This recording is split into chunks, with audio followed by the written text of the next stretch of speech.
Gostaria de lhes falar hoje sobre a história de um acidente acontecido com o certo professor Muschenbroek.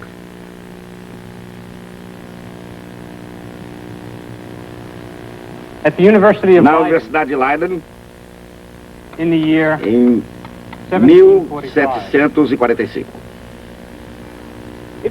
Acreditava-se na época que a eletricidade fosse uma espécie de fluido, e Muschenbroek desejava ter uma solução desse fluido elétrico com água comum. Um amigo dele, Andreas Jonias, que trabalhava como seu assistente, pegou uma jarra como esta e colocou nela uma tampa com um prego comprido. Em seguida, prendeu o prego ao polo de um gerador eletrostático, como este, de maneira que o fluido elétrico pudesse escorrer pelo prego até a água e misturando-se com ela. Então, quando segurou o prego para tirá-lo da água, fez uma descoberta absolutamente chocante. Muschenbroek não se intimidou, porém procurou outro voluntário e prosseguiu suas pesquisas. Mas essa descoberta, que passou a ser conhecida como Garrafa de Leiden, revelou-se uma das mais importantes do século XVIII. Isso porque, antes dela, a eletricidade era uma simples curiosidade, mas depois dela, tornou-se algo realmente pontual. Para apreciarmos o impacto dessa descoberta na época, precisamos compreender algo sobre como a ciência era então praticada. As pessoas que faziam experiências com eletricidade, os chamados eletricistas, formavam uma espécie de fraternidade. E como todas as fraternidades, ela tinha suas normas e seus rituais. Não devemos esquecer que na época havia apenas instrumentos muito grosseiros, capazes de medir a quantidade de eletricidade produzida. Mas cada eletricista se orgulhava de sua capacidade de avaliar a força da eletricidade e sentir o choque por ela produzido. Portavam-se como cozinheiros provando suas sopas. Nenhum eletricista divulgava uma experiência sem primeiro sentir o choque. Bem, antes da descoberta da Garrafa de Leiden, essa experiência era inofensiva, mas depois a situação ficou completamente diferente. Não era uma boa época para alguém ser eletricista. Muschenbroek foi o primeiro a fazer a experiência, e mais tarde ele diria que jamais faria novamente. De qualquer maneira, todo eletricista era obrigado a sentir o choque, com uma única exceção, o eletricista alemão chamado Winkler, que muito gentilmente permitia que sua mulher tomasse seu lugar. Descobriu-se que as garrafas de Leiden eram muito fáceis de se fazer, embora fosse muito difícil entender por que produziam determinados resultados. E talvez o fato mais chocante em relação a essa questão tenha sido a origem da explicação. Ela veio de um obscuro impressor de uma pequena cidade chamada Filadélfia, do outro lado do Atlântico. Seu nome era Benjamin Franklin.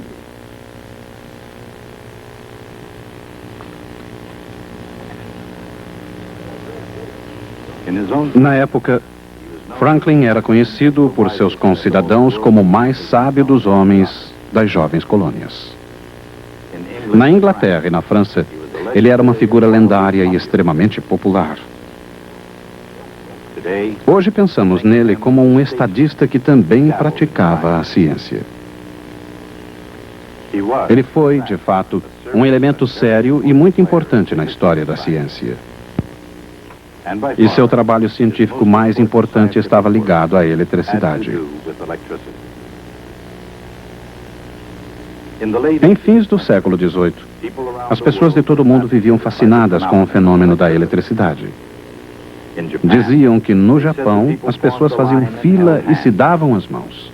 Em seguida, o mais corajoso tocava num aparelho chamado capacitor. Talvez isso fosse uma invenção.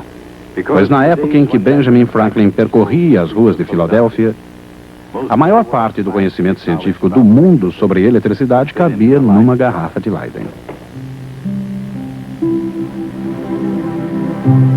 O professor Muschenbroek e suas garrafas de Leiden chamaram muita atenção na Holanda.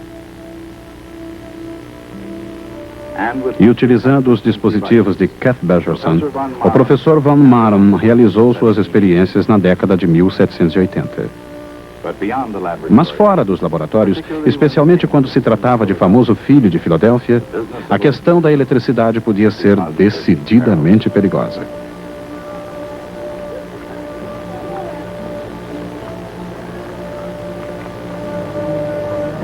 De fato, quando Franklin tentou assar um peru por meio da eletrocução, ele próprio quase morre eletrocutado. Assim, e essas são suas próprias palavras, Franklin descreveu os perigos da eletricidade. O golpe parecia ter atingido todo o corpo e foi acompanhado por um violento tremor do tronco. Nada. Meus braços e a nuca retesados. Meu peito ficou doendo uma semana. Naturalmente, Franklin acabara de descobrir como não realizar experiências com eletricidade. Segundo os registros, esse erro, no entanto, foi tão raro quanto o próprio Franklin. Afinal, ele foi o primeiro a publicar uma teoria da carga elétrica e da força elétrica. Os detalhes seriam elaborados mais tarde, mas em termos modernos, o que buscava Franklin? Nas proximidades de uma carga positiva, a força elétrica repele uma carga de prova positiva. Uma força externa é necessária para impelir a carga para mais perto, realizando o trabalho contra a força elétrica. O trabalho é positivo se o movimento tem uma componente oposta à força elétrica.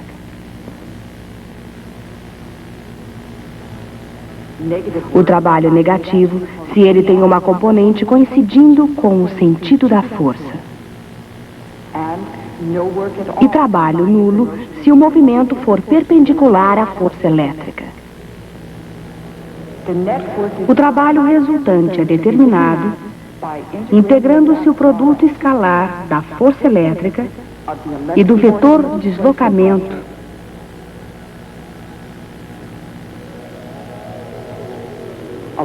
ao longo de qualquer trajetória através do campo elétrico.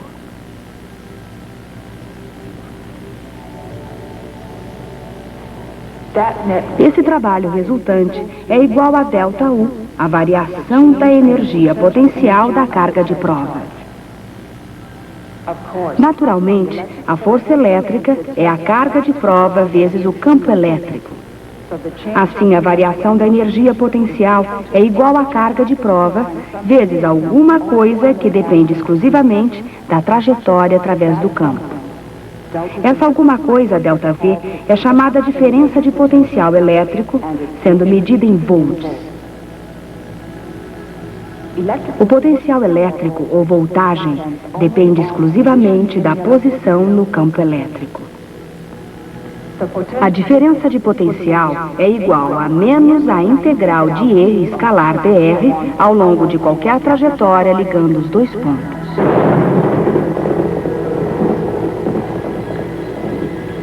Cem anos antes de Faraday descobrir o campo elétrico, Franklin o via como a atmosfera elétrica.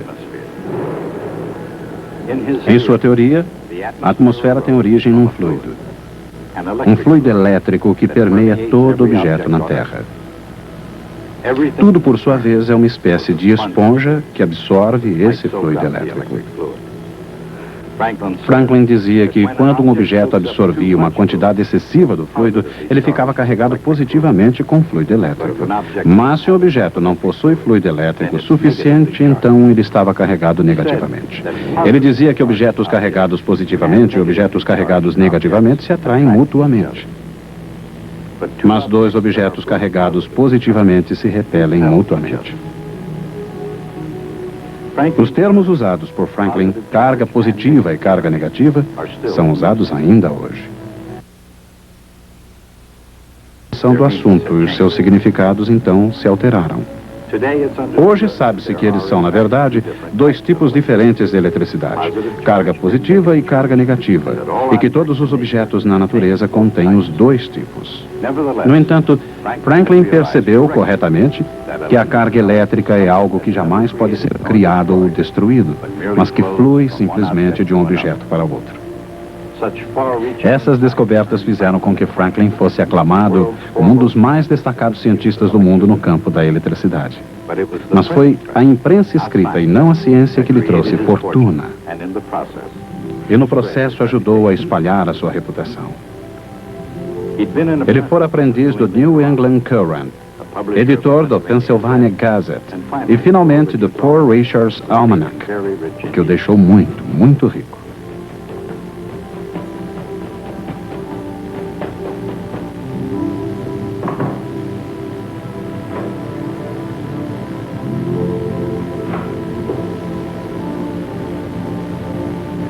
Embora tenha abandonado a imprensa em 1748 para dedicar-se inteiramente à ciência, uma certa quantidade de tinta de impressão continuou a correr em suas veias pelo resto de sua vida.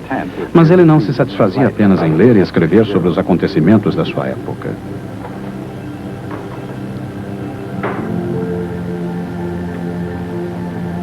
No que se referia à história americana, por exemplo, Franklin preferiu ele mesmo fazê-la.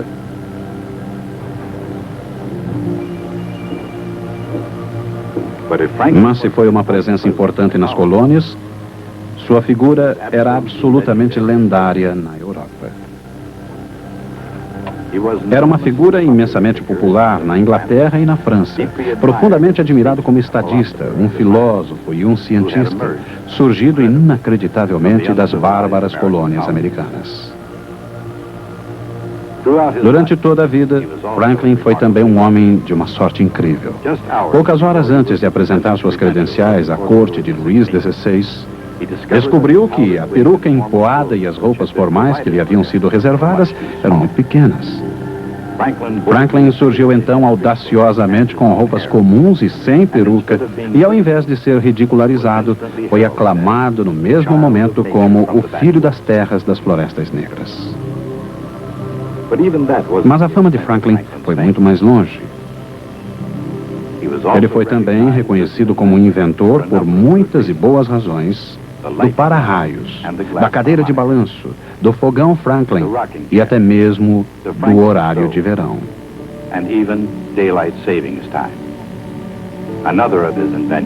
Outra invenção sua, as lentes bifocais, acabariam se tornando sua marca registrada. Franklin era também um incurável otimista. Durante toda a vida, via tudo como um jogo, uma brincadeira maravilhosa. Um jogo sério, é verdade, mas também um desafio de possibilidades ilimitadas.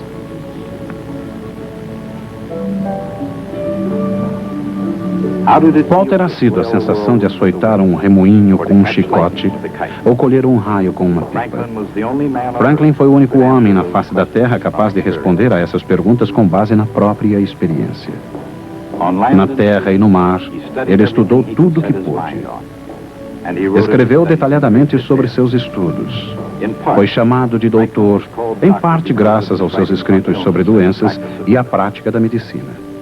Como outros, aplicara choques elétricos no tratamento de paralisias. No entanto, ao contrário dos seus contemporâneos na medicina, concluiu que o único benefício do tratamento com choques vinha do exercício obtido pelos pacientes ao caminharem até sua casa e depois fazerem o caminho de volta após cada visita.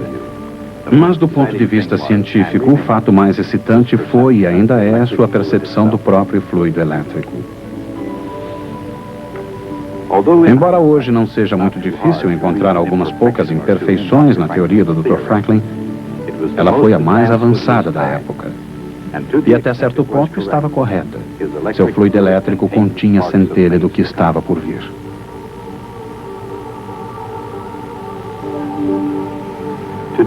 Hoje, o que Franklin via como atmosfera elétrica é descrita em termos modernos como campo elétrico. Um campo elétrico está presente em torno de qualquer objeto que possua uma carga elétrica. É claro que se a carga positiva e a carga negativa de um objeto estão equilibradas, então o objeto é eletricamente neutro e virtualmente não produz campo elétrico. Além disso, o campo eletroestático dentro de qualquer pedaço de metal é zero, o que significa que uma carga de prova não sentiria qualquer força dentro de um pedaço de metal. Isso é verdade, mesmo que o metal possua uma carga elétrica resultante não nula. Isso acontece porque a carga se distribui na superfície até que não reste mais qualquer campo no seu interior que o faça se movimentar. Naturalmente, condutores eletricamente carregados produzem campos elétricos fora deles mesmos.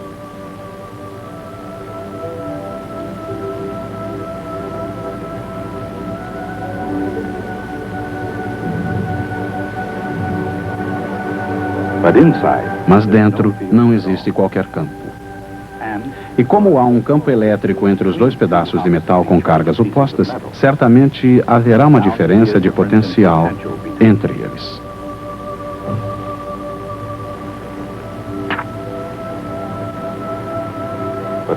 Mas como não há campo lá dentro, o potencial é o mesmo em todo o metal.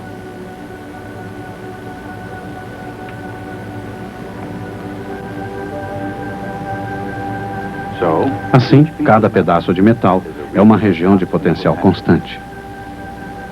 A diferença de potencial entre dois pedaços de metal depende da carga resultante de cada um deles. A carga negativa reduz o potencial.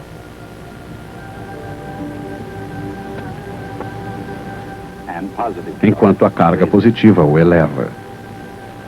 Naturalmente, no século XVIII, o Dr. Franklin não tinha condições de obter uma imagem assim tão clara do potencial elétrico, pois até mesmo o seu conceito era desconhecido na época.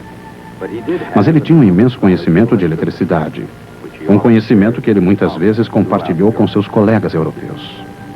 E como um dos mais sábios dos norte-americanos, Benjamin Franklin também dedicou uma grande atenção às grandes mentes do passado, especialmente Sir Isaac Newton. Franklin conhecia muito bem a teoria de Newton sobre a gravitação universal e sabia que a força da gravidade de Newton mantinha o universo unido, já que as massas se atraíam mutuamente. Franklin teria gostado de formular uma lei semelhante, uma lei da força elétrica. Mas ela não funcionaria tão bem, pois ao contrário da gravidade, existem dois tipos de carga elétrica. Cargas elétricas de sinais opostos se atraem mutuamente, e cargas de sinais semelhantes se repelem.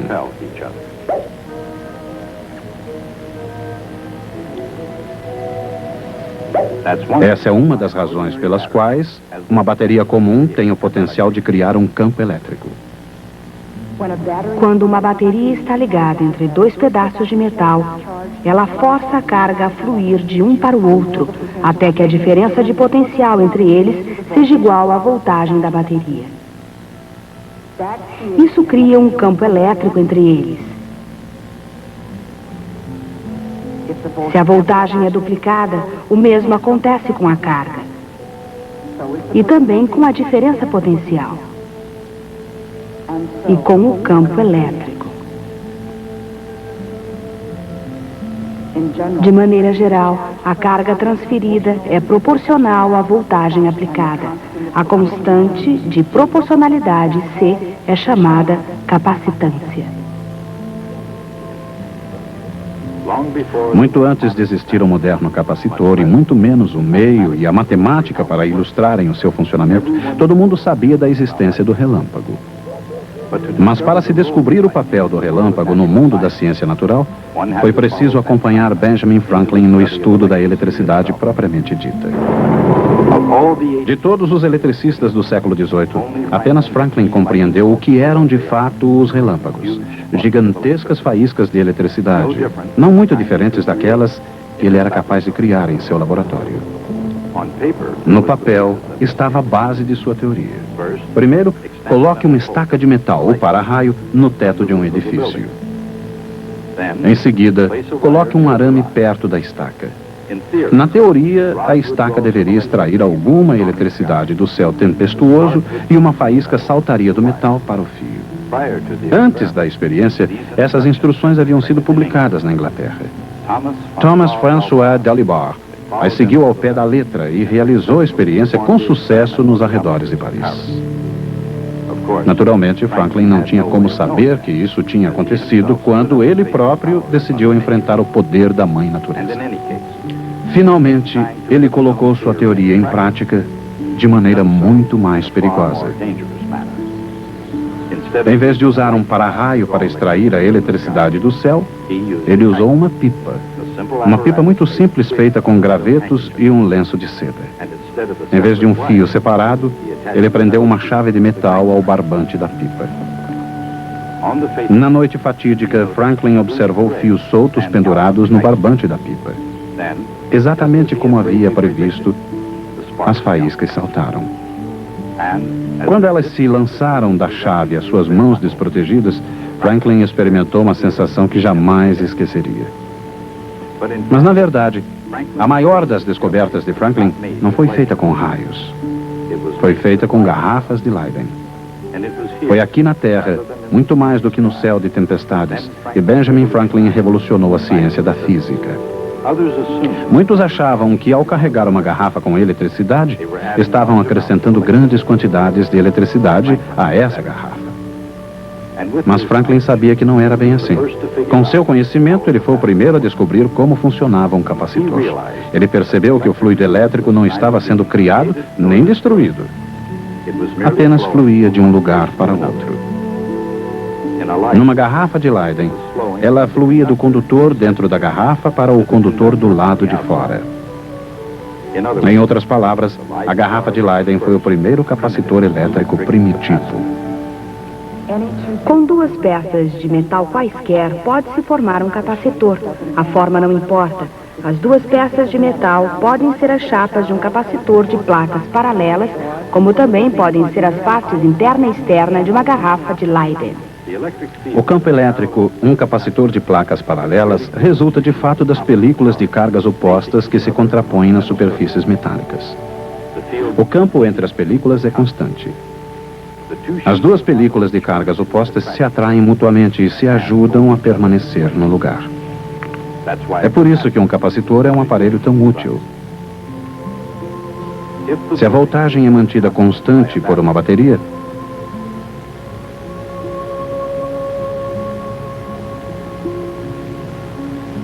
a carga e, portanto, a capacitância variam inversamente com a distância entre as chapas. E é proporcional à área dessas mesmas chapas. Franklin percebeu que, se os capacitores fossem ligados uns aos outros da maneira apropriada, eles teriam uma maior capacitância. Por apropriada, ele queria dizer em paralelo. Uma série de garrafas de Leyden, uma ligada à outra, produzia, na verdade, uma menor capacitância. Mas uma ligação em paralelo de garrafas de Leyden revelou-se um excelente arranjo. Franklin deu-lhe o nome de bateria elétrica. Outro termo que tem hoje um significado diferente. Mas o importante não é o termo, é a ideia. Benjamin Franklin foi o único a perceber que não era preciso uma garrafa de Leyden para condensar a eletricidade. Um simples par de chapas de metal paralelas era o suficiente. Apesar de ocasionais imprecisões, o trabalho de Franklin no campo da eletricidade foi um marco científico. Mesmo assim, Benjamin Franklin será sempre mais lembrado como estadista e notável funcionário público. Na Filadélfia, ele criou o primeiro hospital público, a primeira biblioteca pública e o primeiro corpo de bombeiros. Como delegado ao Congresso de Albany em 1754, ele teve mesmo a ousadia de propor uma união das colônias.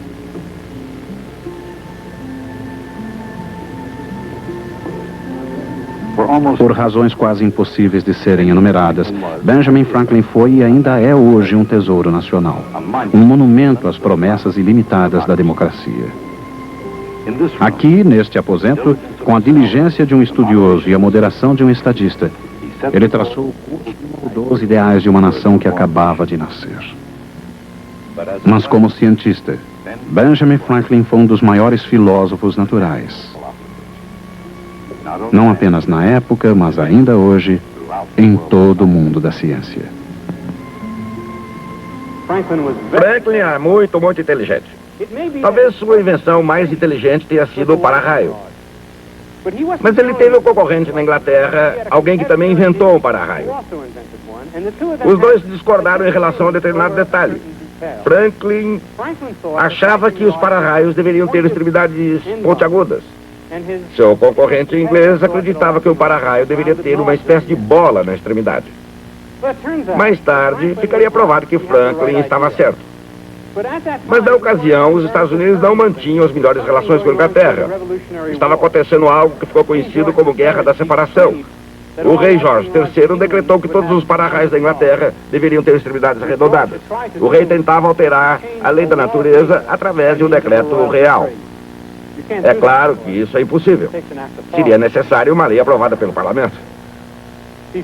Antes da invenção do para-raio, um relâmpago era um fenômeno absolutamente apavorante. Não havia proteção contra ele. Quando nas cidades se percebia a aproximação de uma tempestade, os habitantes faziam tocar os sinos da igreja numa tentativa de afugentá-la. Mas a torre da igreja, é claro, era normalmente a edificação mais alta da cidade. E assim, de maneira geral, o raio atingia o sino da igreja, descia pela corda úmida e despachava o sineiro.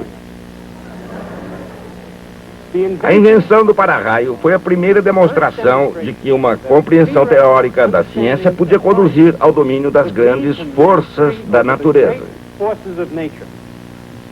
O impacto psicológico dessa descoberta se fez sentir até hoje. Continuaremos a nossa história no próximo programa.